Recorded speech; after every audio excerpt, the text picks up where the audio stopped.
what we learned was we found one quantity that doesn't depend on the frame that you're in.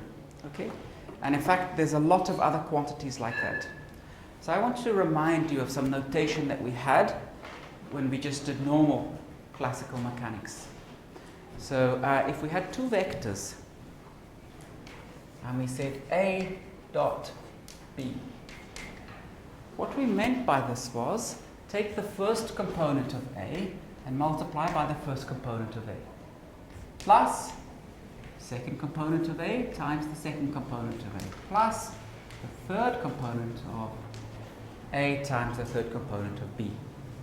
And you don't want to keep writing that out, okay? So you have a shorthand, A dot B. So this is some notation to simplify so that you don't have to keep writing that out. That's the first thing. Second thing, why was this important? This was important because it was rotationally invariant. So what this gave you was the mod of A times the mod of B times cosine theta. And here was A, here was B, and here was theta. And it really didn't matter how you choose x, y, and z. However you choose x, y, and z, that quantity will stay exactly the same. Okay? And that's why it becomes a useful quantity. You can imagine anything physical that you predict is going to depend on that, because when you make a prediction, it shouldn't matter whether your axes are like this, like that, or like that. Physical things shouldn't depend on choices like that. So it's very natural that a quantity like that, A dot B, should start to appear in the physics. In the same way, we can think of many things that we can calculate that shouldn't depend on what frame you are in special relativity. If I want to answer some question, did the two particles collide? I don't want that to depend on the frame that I'm in. That should be the same. The answer to that question should not depend on what frame I'm in. Okay? It should be frame independent. So there's a special role in physics for the quantities that are frame independent. And that's one of them. But you can see, I mean, if we invented a nice notation for this, this was only 3 terms. Up there we've got 4 terms. That's even more writing. Okay? So we again introduce some nice notation. What I'm going to introduce you to now is the notation that we use to write invariance in special relativity. Now here, this was true for any 2 vectors. We are going to generalize the notion of a vector for special relativity. And what we have is what is called a 4 vector. So x mu as a 4 vector looks like, you can write it, you can think of it either as a column or a row, just like you can think of a normal vector as a column or a row. So I will use both of them. So let me write this. The first component is ct, the next component is x, the next component is y, and the last component is z. It's a 4 vector because it has 4 components. And time is now going together with the spatial coordinates. Another thing that we can define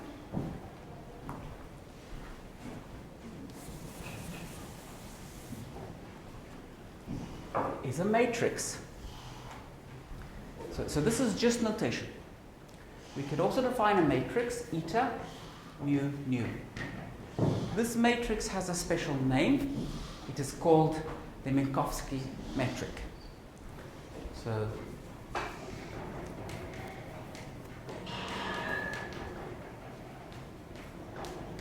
it plays an important role.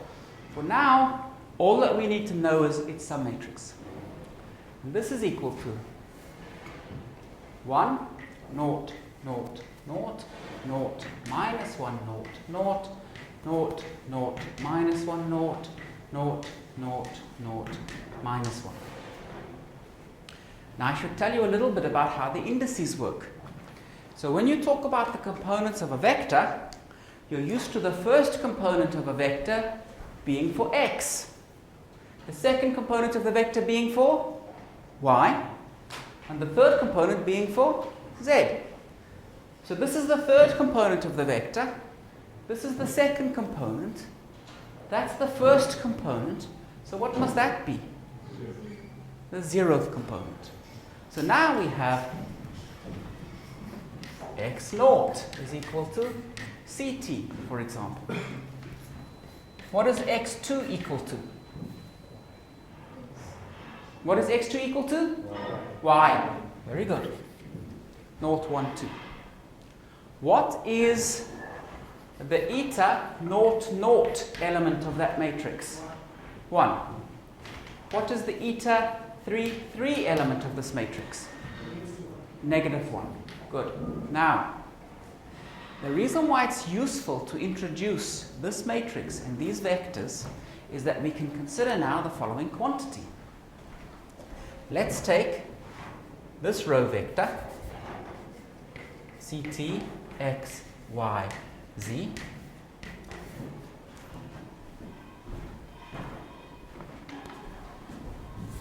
So there's our x mu. Let's put the matrix in the middle. 1, 0, 0, 0, 0, minus 1, 0, 0, 0, 0, minus 1, 0, 0, 0, 0, minus 1, ct, x, y, z. Okay? What is this equal to? So we've still got ct, x, y, z. But now let's see what we get for this column vector. 1, 0, 0, 0. 0, minus 1, 0, 0. Minus x, minus y, minus z. Now what do we get if we multiply these? C squared, T squared. C squared, T squared. Minus x squared. Minus y squared. Minus e squared. That's our invariant. Okay? That was the thing that we said didn't change. So the reason why we have introduced this eta is that this is the natural thing to use when we combine two of our vectors to get something that doesn't change. Now I'm going to show you a notation introduced by Einstein called the Einstein summation convention. And he does the following. So if I wanted to write this out as a matrix equation, okay?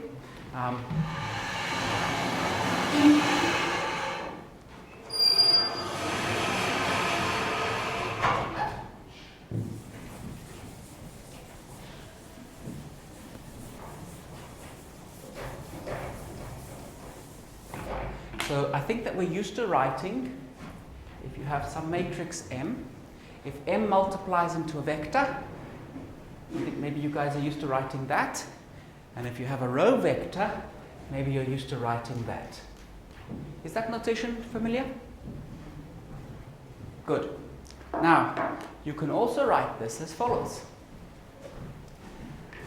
Let's say that this is a D by D matrix. If I want to write the sums explicitly, I can have a sum from I is equal to 1 up to D, a sum from J is equal to 1 up to D, U, and now I will take the ith component of U, M, I, J, and V, and I will take the jth component of V. Everyone happy with that? That's the same thing. If I take this side,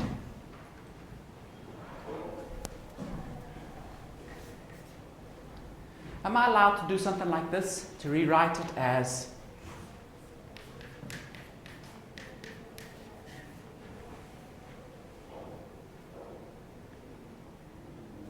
is this the same as that? You guys are sure? So this is not allowed, right? That's bad. What about this?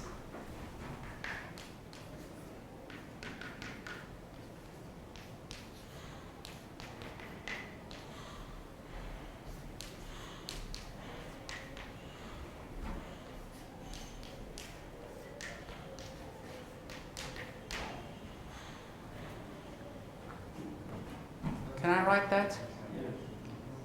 Good. Everybody happy with that? This is not legal That's illegal. That is legal.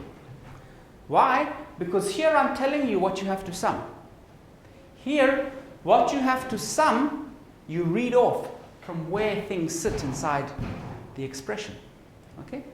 So here, the way that you must add things up is determined by the order that you multiply things. Here, how you must add things up is explicitly stated in the form of the sums. Good.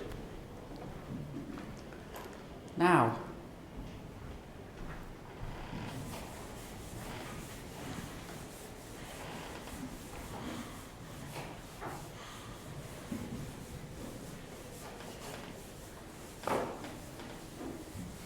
Einstein has invented a notation, and that notation is particularly convenient. What he tried to do is, he wants to get rid of ever having to write sums. So he never wants to write an explicit sum. And the way that he does it is, on the top blackboard, here, you can see we've got a vector, a matrix, and a vector. Just like this situation. So there are a total of 2 sums to be done. The way that Einstein indicates the sums is like this. You have x mu, then you put your eta, and that thing there, now I put mu and nu downstairs. Okay, this was a superscript, this is a subscript. And then I have x nu. Whenever you see an index, once upstairs and once downstairs, so one superscript, one subscript, and the index is repeated, it means you must sum over it. Okay? So what this means is, the definition of this is x naught, eta, naught, nu, x nu plus x1, eta, 1 nu, x nu plus x2, eta 2 nu, x nu plus x3, eta 3 nu, x nu. And then for each of these terms, for example, what this means, there's again one repeated down and up, so this would mean x naught, eta naught naught, x naught plus x naught, eta naught 1, x1 plus x naught, eta naught 2, x2 plus x naught, eta naught 3, x3. Is the notation clear, guys? So you're just managing to write things now without having a sum. We can streamline the notation even more by collecting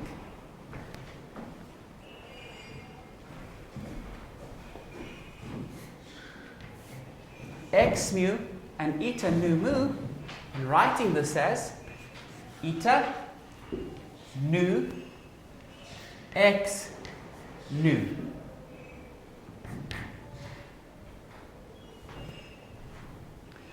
So that quantity,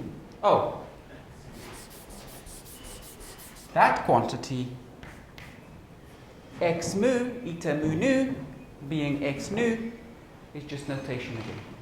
Okay? So x nu is x mu, eta mu nu, which is, I can also write this as x mu nu, x mu, because I'm telling you which indices you should sum. So this notation is like that one, not like that one. Here I'm telling you which indices you should sum. Okay. So on the top board we already wrote x mu is ct x y z.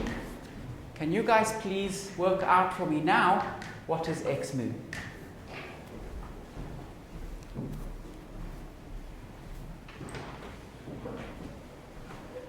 What is x mu with the index down?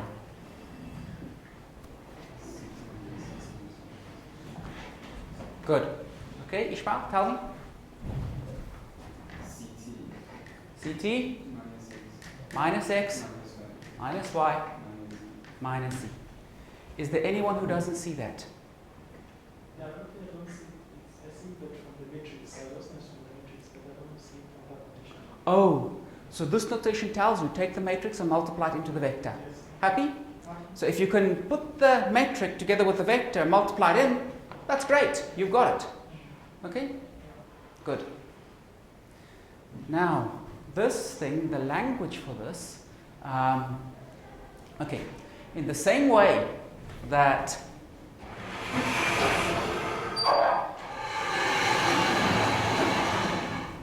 this is the dot product or the scalar product for vectors, so we have got, if you take two 4 vectors, you can take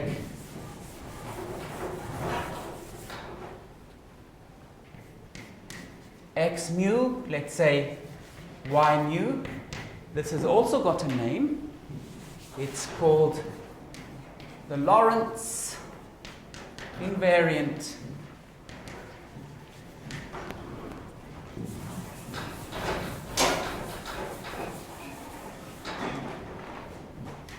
contraction of 2 4 vectors. So that's the Lorentz invariant contraction of 2 4 vectors.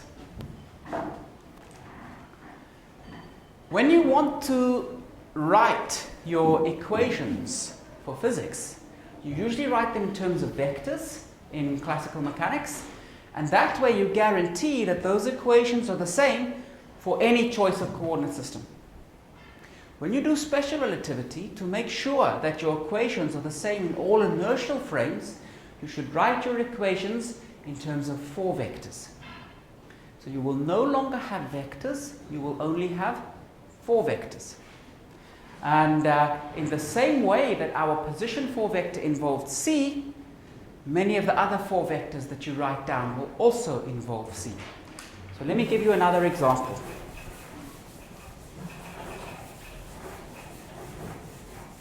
So x mu was CT x y z. So we had a C there. One vector that you might be used to is momentum. So if we think about momentum, we've got an x component, a y component, and a z component. What's the thing that should go with momentum? Does anyone know? What? So there are 3 components of a vector, but I want to write a 4 vector now. So there's something else that must go together with momentum. Energy. Let's put energy there. Now, we have to be careful because maybe we need some factors of C. So where should we put C's there? Can anyone tell me what is the dimension of energy? Energy looks like, think about kinetic energy, a half mv squared, which looks like 1/2 momentum is mv times by v. So what's the dimension of energy? Momentum times velocity. So how should we put a C into this formula? We could divide E by C, or we could multiply the P's by C's. Okay? So you do what you like, I'll do what I like. And now, all of the components of that vector have the same dimensions. Okay? So that's how we put the C's in, when we put something together as a vector. And this thing is called the 4 momentum. That's the 4 position. Okay? Can you guys please calculate for me what is the Lorentz invariant contraction of P mu with P mu? So I want to know what is P mu, P mu. Do it. Don't call it out if you know. Do it.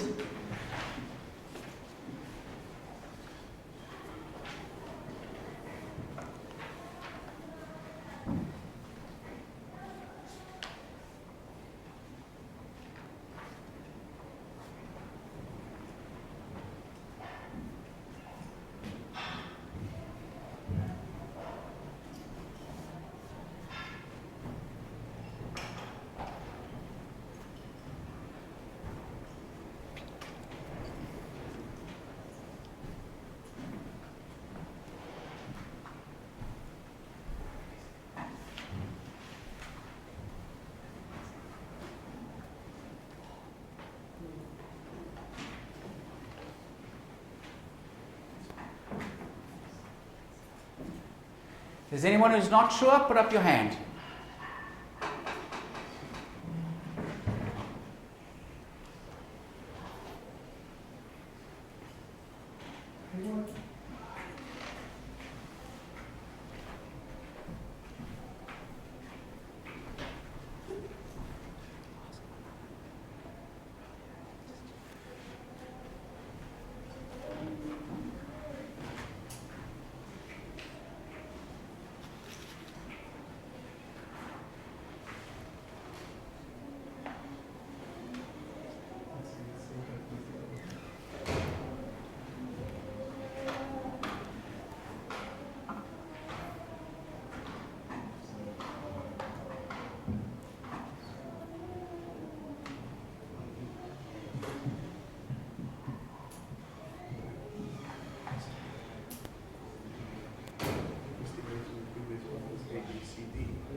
Emil, do you have an answer? Good. What did you get? E squared? Minus C squared P dot P. Very good. That is the same in all inertial reference frames. This thing is equal to MC squared squared. So it doesn't matter what frame you calculate this in, E squared minus C squared P dot P is equal to MC squared squared. In the frame with P is equal to 0, in the frame with P equal to 0, so this is a specific frame, so that term would disappear, we get E squared is equal to MC squared squared. You would learn that E is equal to MC squared. Okay? So that's the famous Einstein equation. So once again, what's Lorentz invariance telling you? Matter is the same as energy. And you got that from Lorentz invariance. That's where that came from. That matter and energy are the same. That's remarkable. You know, you'd never expect that. That energy and matter are the same thing. What does mass do? Mass sets up a gravitational field. So now you can ask yourself, does energy set up a gravitational field? The answer is yes. So if you take something that's cold, where all of the atoms are just sitting there, it'll have a certain gravity. If you take the same thing that's hot, where the atoms are moving around and have some kinetic energy, you'll have more gravity, because it's got more energy. That's amazing. Okay, good. So this is an example of a Lorentz invariant. Now, we've got all of this nice Lorentz invariance, but we haven't yet talked about how things transform in electrodynamics. So the electric field is a vector, right? We said we don't have vectors. We've got 4 vectors. What do you think we should try to do? So you could try to find something that goes with the electric field to make it a 4 vector. You're not going to succeed. You're just going to get frustrated.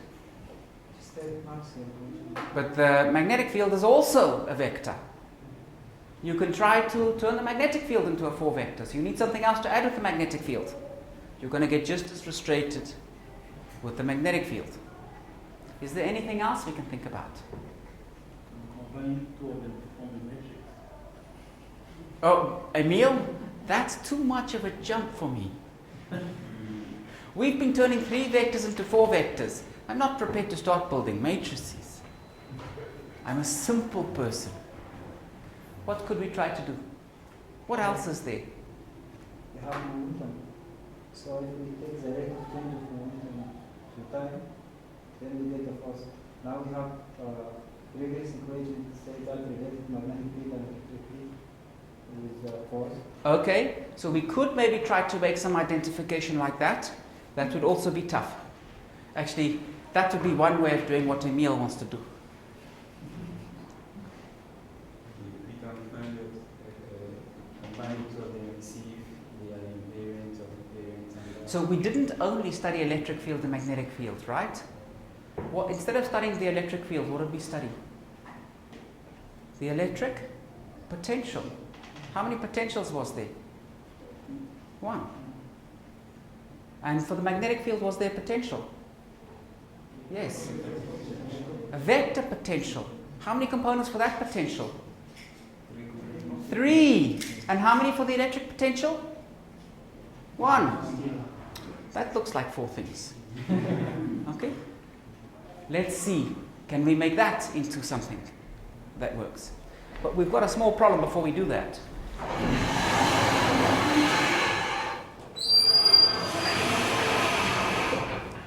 So let's just go back now. So now we're going to go back to electromagnetism, and we want to start studying special relativity in the context of electromagnetism. So we had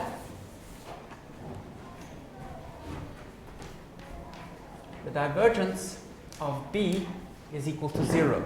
And this equation told us that B was the curl of A, right? So from this equation we learned that we can write B as the curl of A.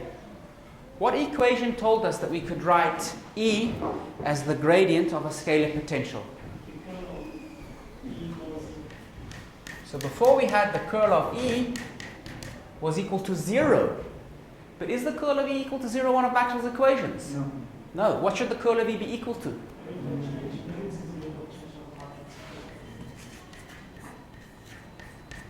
So if we write E as minus the gradient of a potential, this equation will not work because this side will be 0, but that side won't. Okay? So we're going to have to change our equation. However, there's a natural guess that you could make. So E is equal to minus the gradient of the potential. And now let's change it slightly, okay, so that it works. And you do a little bit of experimenting. I'm just going to tell you exactly what the change is, okay? And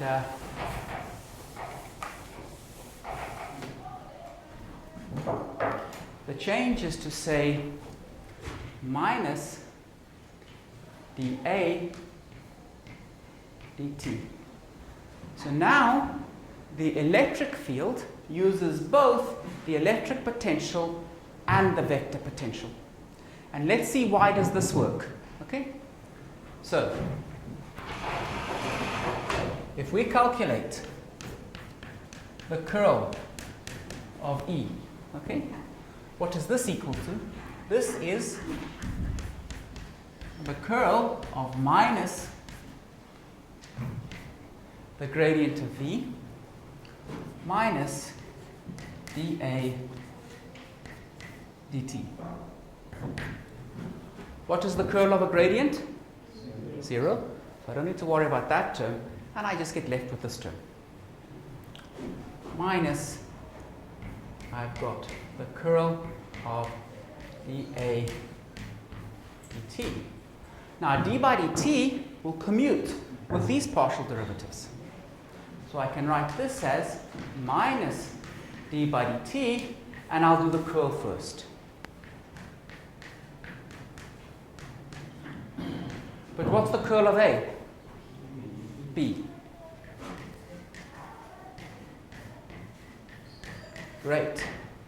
This definition for E works. So if I now write B as the curl of A and E as minus the gradient of V minus dA dt, what I learn is this one of Maxwell's equations is immediately true, and Faraday's law is immediately true. So I can write things in terms of potentials, and I have already solved 2 of Maxwell's equations. This one, okay, so there's my definition of E, there's my definition of B, and the only equations of Maxwell that I'm left with, there's only 2 of them now.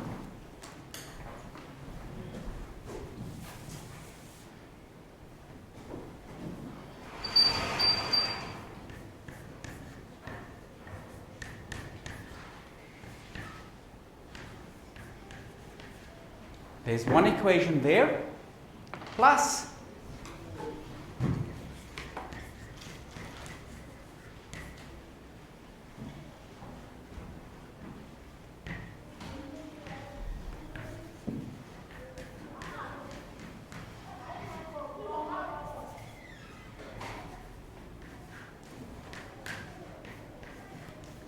one equation there. Those are the only two equations I need to solve now. Okay? So I would need to write these two equations in terms of A and solve them. How many, if this is one vector equation, so how many equations is that? 3. This is a scalar equation. How many equations is that? 1. How many equations in total? 4. What equation do you think this is going to be? 4 vector equation, right? We've got 4 equations. So we'd expect this to be written as 1 4 vector equals another 4 vector. Okay? And we will see how that works shortly. Okay. So now what I want to do is I want to combine A mu must combine V and A. Where should the C go?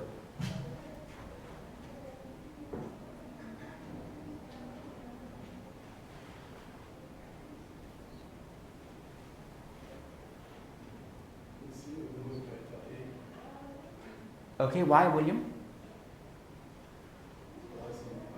Looking at it in terms of units. Okay, what are the units of V? We already have units of length per time. Okay, this V is not velocity. What is this V?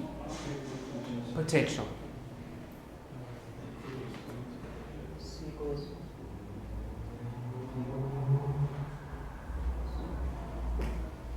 So what do we want? We want these two to have the same units, right?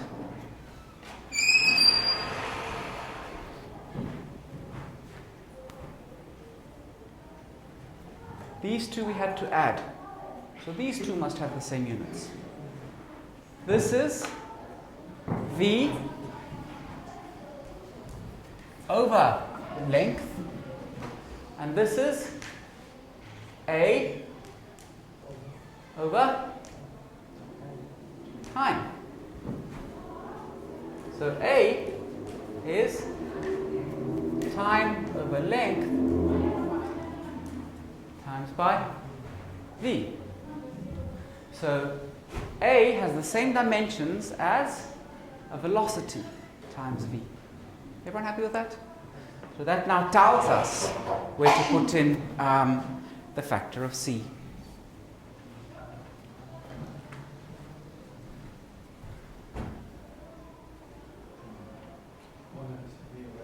1 over C, or again I can put the C over there. Okay? C times by A. This now tells me A mu. What I can do now, if I want, I can do a Lorentz transformation, and the Lorentz transformation will act on A mu the same way that it acts on X mu, the same way that it acts on P mu. Okay? The same Lorentz transformation will act on all of those. Good. Now, so I'm now going to do what Emil wanted.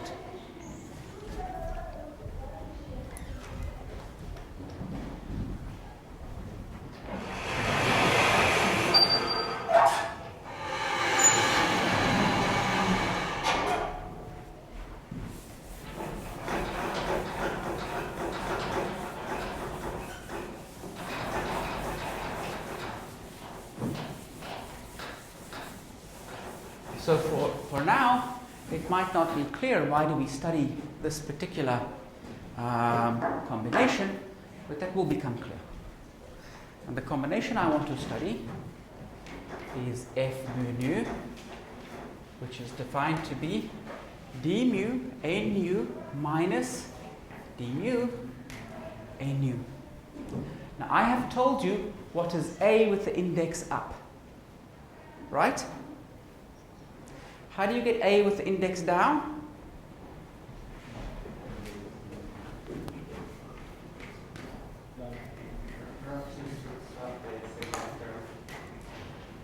Oh, good. Not perhaps. Good. So A with the index down we get by contracting with the eta, right? So we know what A with the index up is, so we can calculate A with the index down. What I also need to tell you is what is D with the index down.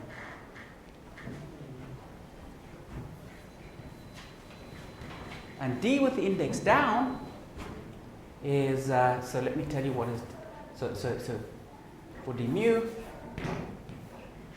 d naught is 1 over c d by dt. And di is equal to the ith component of lambda. So I can be 1, 2, or 3. Now, I want you guys to calculate what is this. D mu f mu nu. So I want to know what is that equal to. And so you need D with the index up.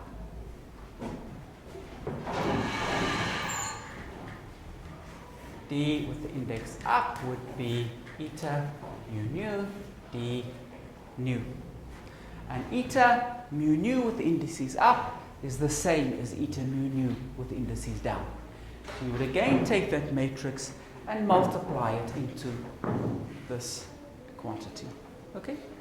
So maybe let's start off, and I want you guys to calculate the following.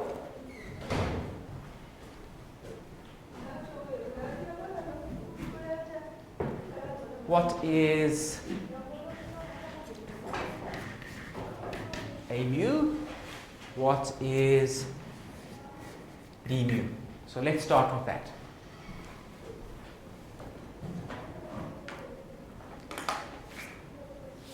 If you are stuck, put up your hand and the tutor will help.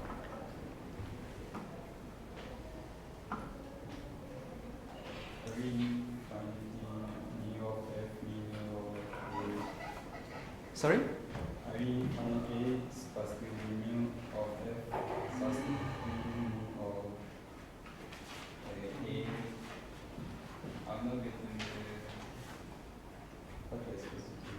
Okay, so I want to know what is a mu with the index down. Is that clear? And I want to know what is d mu with the index up.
Why don't you wind up? Do you want that? Okay. Di is so this equation.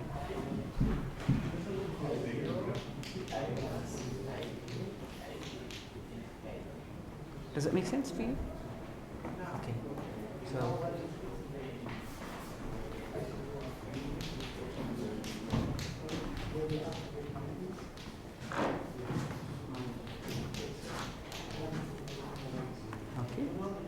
if we say the first component of V, we mean Vx. If we say the second component of V, that's Vy. Does that make sense? Okay. What is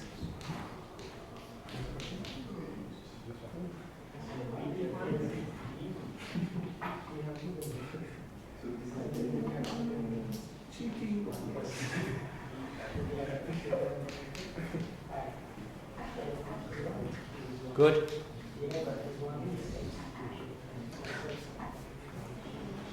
Good. So now you know that's what di is and you know what d naught is. Okay? Now what do you need to do? You need to take that matrix,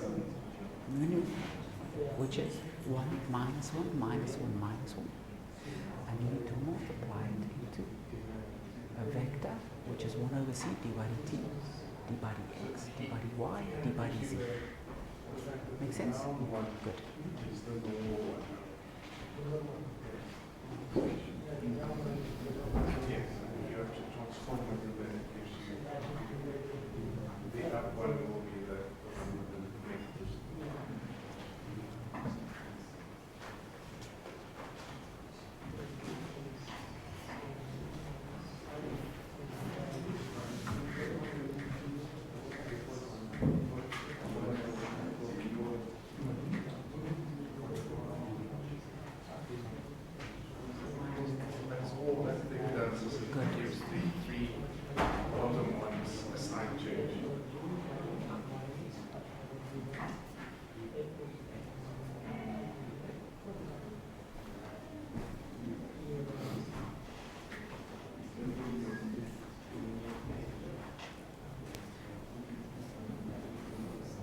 Okay guys, who can tell me what are the components of A mu downstairs?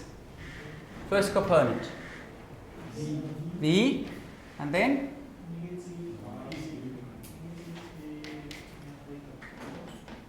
Negative A vector. Anything else? C. Good. Very good. So those are the 4 components of A mu.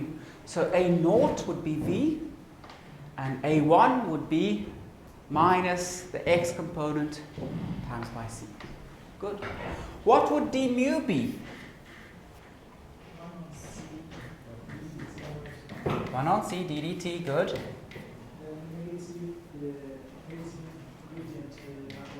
Good. Negative doubler. Absolutely. So we've got those 2. So in actual fact, we know what that quantity is. We know what each of these are because they are given over there. And we know what A with the lower indexes. It's given over there. Okay? Now I would like you guys to calculate what is this. So to do this, what do you need to do? You need to sum over mu going from 0 to 3. And you have to do this for different values of mu. So let's start off with mu is equal to 0. So if mu is 0, what do we have? If mu is equal to 0, we have to calculate d mu f mu 0. What is that equal to? So there'll be a first term with 0, 0, second term 1, 1, next term, third term 2, 2, fourth term 3, 3. And you sum them.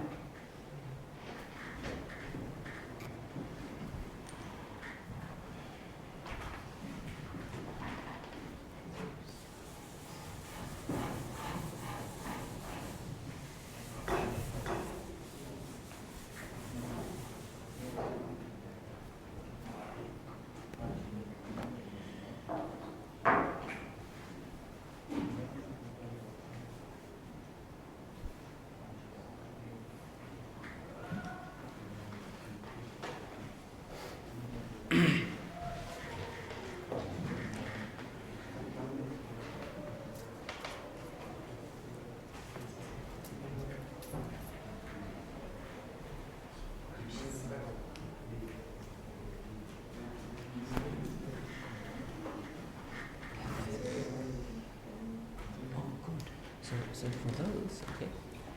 Okay guys, let's do one thing together, okay? So let's ask ourselves first of all, what is F00? So let's see if we can get that. So where do I get F00 from? Good. So mu is 0, nu is 0, okay? So this will be d naught, a naught minus d naught, a naught, which is 0. So that is equal to 0. Now let's look at F naught 1. What is F naught 1? D naught A1 minus D1 A naught. What is D naught?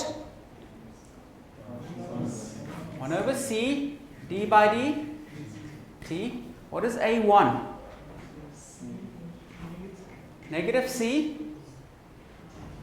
A X component. Minus, what is D1? D by dx. What is A naught? V.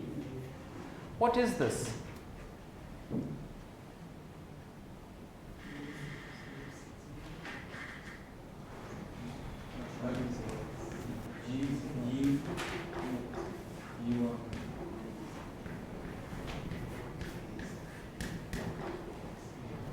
What is that?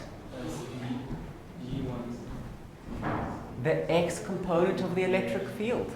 Because the x component here will be minus d by dx of v. That's where it sits there. And minus d by dt of the x component of A. Minus d by dt of the x component of A. So this is the x component of the electric field.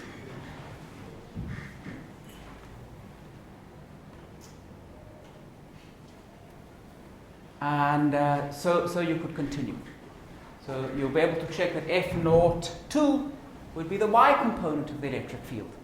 F naught 3 should be the z component of the electric field. Okay?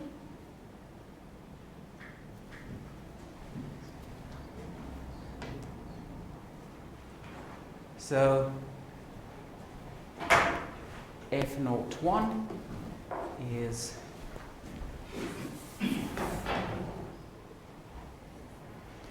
Ex, F naught 2 is Ey, and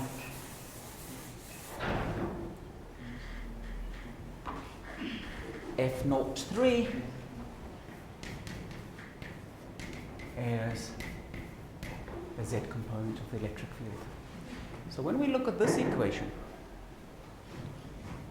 E naught F naught naught plus D1 F 1 naught plus 2 more terms. I want you guys to check and make sure. So here we've calculated F naught 1. You should check what is F1 naught. It's a very similar calculation. And what you can check is, and I want someone to tell me if I've got the sign right tomorrow. E mu F mu naught should be equal to the divergence of E. So that's what I want you guys to check, and we'll leave it now. When we start in class tomorrow, I want someone to tell me, did I get the sign right there? Okay? Or not? Good. Okay. Good. If, when we start tomorrow, when we finish this off, so we're just going to be writing Maxwell's equations in relativistic form, I want you guys to ask if there's any questions. So please take a look at what we did, and if there's anything that's not clear, ask at the beginning of tomorrow's lecture.